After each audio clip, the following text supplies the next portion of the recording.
এটা ছোট মোজো দাও। এসব কি তোমাদেরকে কতবার বলবো, তোমরা দেশের জিনিস বেচবে না, বেচে তোমরা খালি আপেল বেচতেছো, মাল বেচতেছো, আর জেনারেটর হ্যান্ডেল মেরে খাচ্ছ, তুমি আমার ছবি তুলে আর মোচ্চা বিদেশি মাল বেচতেছো। তো দেশের জিনিসটা তোমরা দেশের প্রতি ভালোবাসা নিয়ে আসো একটু হলেও। বিদেশি বিক্রি করে জানো না, তোমরা ইসরায়েল আর ইন্ডিয়ার যা জিনিস বেচাটা বাদ দাও।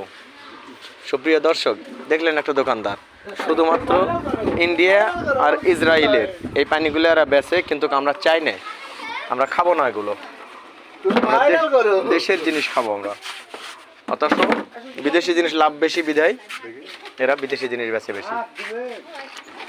তো সবার প্রতি আকুল আবেদন জানাই, দেশের পণ্য খান, দেশকে ধন্য করেন, এতে আমাদের নিজের মঙ্গল, দেশের মঙ্গল।